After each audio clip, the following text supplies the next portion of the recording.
اب ان کی آوازیں صحن سے آ رہی تھیں۔ ان کے باہر نکلتے ہی چونکہ کمرے کا دروازہ بند ہو گیا تھا، اس لیے یہ آوازیں صاف طور پر ہم تک نہیں پہنچ رہی تھیں۔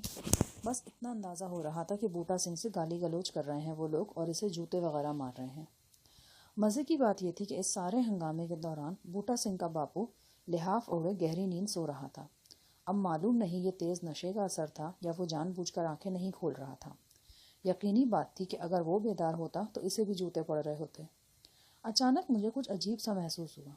میں نے بڑے غور سے ہاتھ میں پکڑی رائفل کو دیکھا۔ میری چھٹی حص نے میری مدد کی اور میرا ہاتھ خود بخود رائفل کے میگزین کی طرف بڑھا۔ میں نے میگزین رائفل سے علیحدہ کیا اور بھوچنکا رہ گیا۔ میگزین خالی تھا۔ یہاں آنے سے پہلے میں نے رائفل اچھی طرح چیک کی تھی، وہ لوڈ تھی، لیکن اب میگزین میں ایک بھی گولی نہیں تھی۔ ذہن میں جھماکا سا ہوا۔ مجھے اندازہ ہوا کہ یہ میگزین بوٹا سنگھ نے خالی کیا ہے۔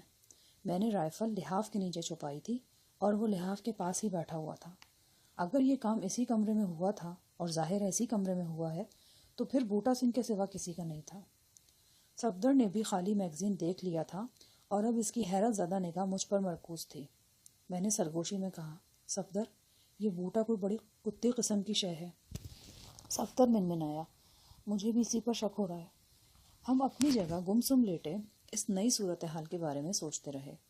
تھوڑی دیر پہلے ہم جتنے پر اعتماد تھے اب اتنے ہی ڈانو ڈول ہو رہے تھے۔ تصادم تک نوبت پہنچتی تو ہمارے پاس ایک خنجر کے سوا اور کچھ نہیں تھا۔ صحن سے ابھرنے والی آوازیں چند منٹ بعد اچانک معدوم ہو گئیں۔ ہمیں اندازہ ہوا کہ مہمان جا چکے ہیں، لیکن یہ اندازہ کرنا مشکل تھا کہ وہ میزبان کو بھی باندھ کر ساتھ لے گئے ہیں یا چھوڑ گئے ہیں۔ 2-3 منٹ کے بعد چرر کی طویل آواز سے کمرے کا دروازہ کھلا اور بوٹا سنگھ اندر آ گیا۔ اس کے ہونٹوں سے خون بہہ رہا تھا۔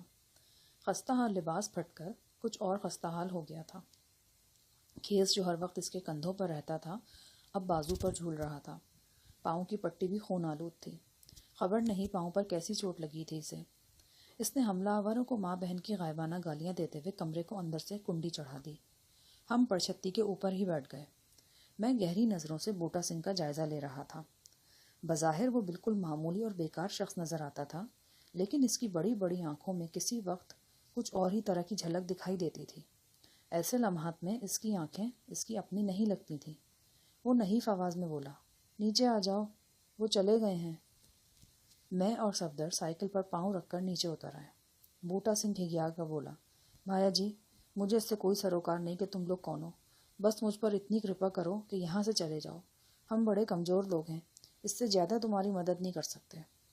بوٹے، ویسے تو اتنا بھی کمزور نہیں ہے، جتنی مار تجھے پڑی ہے کوئی اور ہوتا تو لمبا لیٹ گیا ہوتا، تو اب بھی اچھا بھلا دکھائی دیتا ہے۔ تو تم چاہتے ہو کہ میں لمبا لیٹ جاؤں تو تم پھر یہاں سے جاؤ گے؟ نہیں نہیں، ایسی کوئی بات نہیں، سچی بات تو یہ ہے کہ ہم تیرے بہت احسان مند ہیں۔ وہ ہمارے قریب آ گیا اور کرتے کے دامن سے باچھوں کا خون پوچھتے ہوئے بولا، دیکھو بھایا جی، میں سیدھی بات کرنا چاہتا ہوں۔ ہم لوگ بھارت سرکار کے خلاف ہیں۔ اگر تم پاکستانی ہو تو تم بھی بھارت سرکار کے خلاف ہو۔ اسی طرح ہماری تمہاری کوئی دشمنی نہیں ہے۔ گرو کی سوگند، اگر میرے بس میں ہوتا تو اس سے بڑھ کر تمہاری مدد کرتا، لیکن یہ چودھری رام سنگھ بڑا ظالم آدمی ہے، بندے کو ایسی مار مارتا ہے کہ جان سے مار دیتا ہے، اور میں ابھی مرنا نہیں چاہتا۔ پتہ نہیں یہ میری بزدلی ہے یا کوئی اور، یا پھر ہر کوئی موت سے اسی طرح ڈرتا ہے۔ میں اور صفدر یک ٹک بوٹا سنگھ کو دیکھ رہے تھے۔ ہماری سمجھ میں نہیں آ رہا تھا کہ یہ کس طرح کا آدمی ہے۔ اس نے لحاف کا کونا اٹھا کر اپنے باپو کو دیکھا اور اسے سوتا پا کر مطمئن انداز میں سر ہلایا۔ پھر وہ کمرے کی اکلوتی کھڑکی کی طرف چلا گیا۔ اس کا جامنی کرتا اس قدر پھٹ چکا تھا کہ اس نے اتار دینا ہی مناسب سمجھا۔ میلی کچیلی بنیان میں اس کا سوکھا سڑا جسم عجیب مذائقہ خیز منظر پیش کر رہا تھا، تاہم بغور دیکھنے سے پتہ چلتا تھا کہ یہ جسم سوکھا سڑا ہونے کے باوجود جلی ہوئی اینٹ کی طرح سخت ہے۔ انگیٹھی کے پاس بیٹھ کر وہ دھیمے لہجے میں بولا، اگر تم پاکستانی ہو اور تمہیں یہاں مدد وغیرہ کی ضرورت ہے تو تمہارے لیے سب سے اچھا اور محفوظ ٹھکانہ ایک ہی ہے، سیدھے فرید کوٹ چلے جاؤ، بابو لیاقت علی کے پاس۔ یہ بابو لیاقت علی کون ہے؟ میں نے گویا سوال کیا اور اس کے ساتھ یہ بھی تسلیم کیا کہ ہم پاکستانی ہیں۔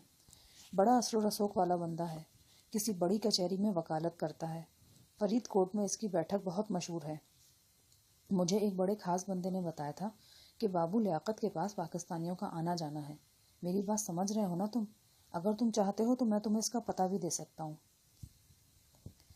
میں نے کہا اگر ایسا ہو جائے تو بہت اچھی بات ہے۔ بوٹا سنگھ ساتھ والے کمرے میں گیا اور ذرا دیر بعد ایک چٹ کے ساتھ واپس آیا۔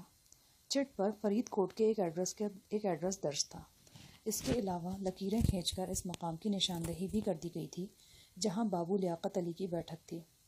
بوٹا سنگھ نے ہمیں زبانی بھی سمجھا دیا۔ اس کے لہجے سے خلوص کی مہک آ رہی تھی۔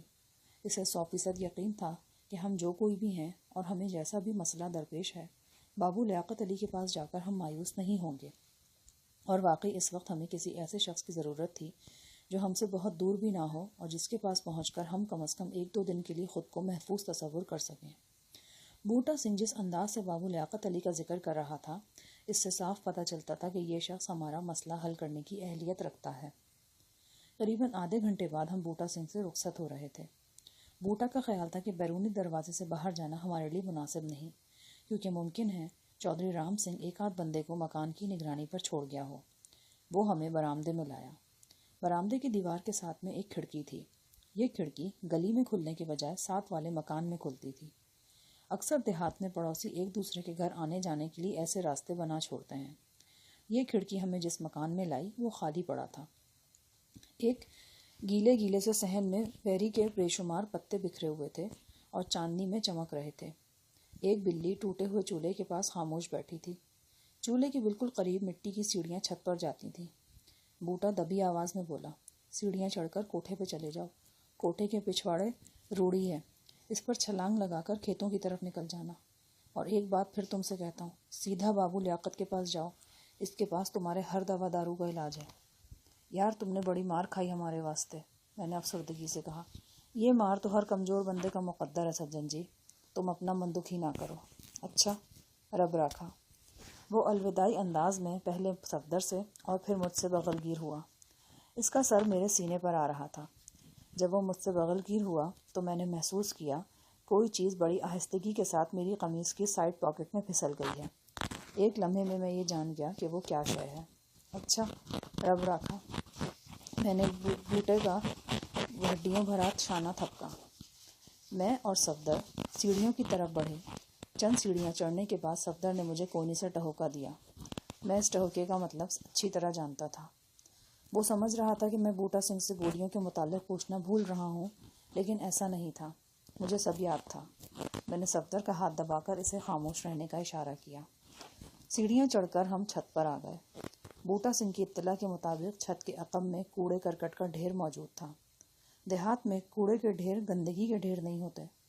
ہم اطمینان سے اس کوڑے پر کودے اور دیواروں کے سائے سائے چلتے کھیتوں کی طرف نکل آئے۔ سرسوں کے ایک سرسبز کھیت سے گزر کر جب ہم کماد کے بلند قامت کھیتوں میں داخل ہوئے تو ہمیں یہ اطمینان ہو گیا کہ بحفاظت گاؤں سے نکل آئے ہیں۔ میں جانتا تھا کہ مجھ سے مناقے کے دوران بوٹا سنگھ نے جو شے میری جیب میں داخل کی ہے وہ رائفل کی گولیاں تھیں۔